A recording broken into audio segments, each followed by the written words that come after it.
But first, let's talk about the day ahead weather-wise. Chesley McNeil standing by, and Chesley, a little foggy start. Yeah, over toward the east, Athens, we're down to zero visibility. Places like Covington, over toward Winder. A lot of that trying to get out of the way, but has been slow to move so far this morning.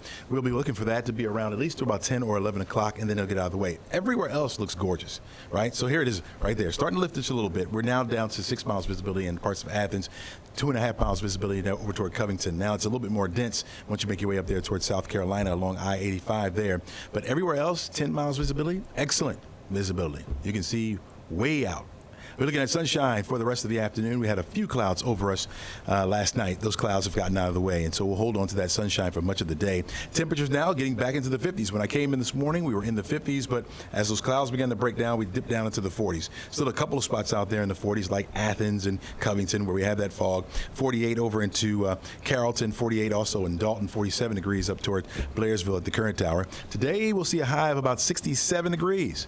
Under mostly sunny skies, that'll be mighty nice. A good 10 degrees above where we should be for this time of year. Down to 60 by 7 o'clock tonight, and we'll go back down to the 40s for overnight lows. There is nothing happening in the southeast except for high pressure that's building in. That same high pressure will start to slide a little further to the east. Right now, our winds out of the north will shift to more easterly, about 6-7 miles per hour today or less. That's all you're going to experience, folks. So we get a chance to enjoy this for a little while. I'm going to call it mild air, Dan, because temperatures are in the 60s, and we'll see some 70s. That warm air is over toward the west of us, where they'll get into the 80s in places like Dallas and down toward New Orleans by tomorrow.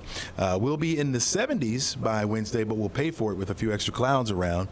Still going to call it mild, even though we'll be well above our average for this time of year. In fact, getting into the upper 70s this week before that cooler air comes back. You were asking me about this last week. Have we seen the end of it?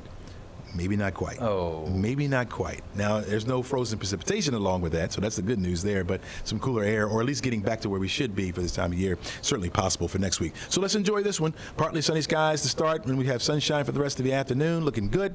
As we head into Tuesday, we'll start off with the sun, and then more clouds will begin to build in as we head into the afternoon. More clouds overnight going into Wednesday. Models aren't hinting that there could be a sprinkle or two. I'm going to be optimistic. I'm going to leave it nice and dry, but we will hold on to the clouds, and those temperatures will heat up to around 70 degrees on Wednesday. Thursday, 75, 77 by Friday. Nice, but we'll pay for it with a little rain. Right now, it's a 40% chance. Of course, we'll fine-tune that as we get a little bit closer. Rain, Dan. Rain, my friend, as those temperatures start to cool back down as we head into Sunday and into the beginning of next week. Well, it was nice to see a little rain yesterday, but not near as much as we need. Close to an inch. Okay. Close to an inch is decent, but yeah, you're right. Just a drop in the bucket. We need more. Okay. Thanks, Chesley. You got it.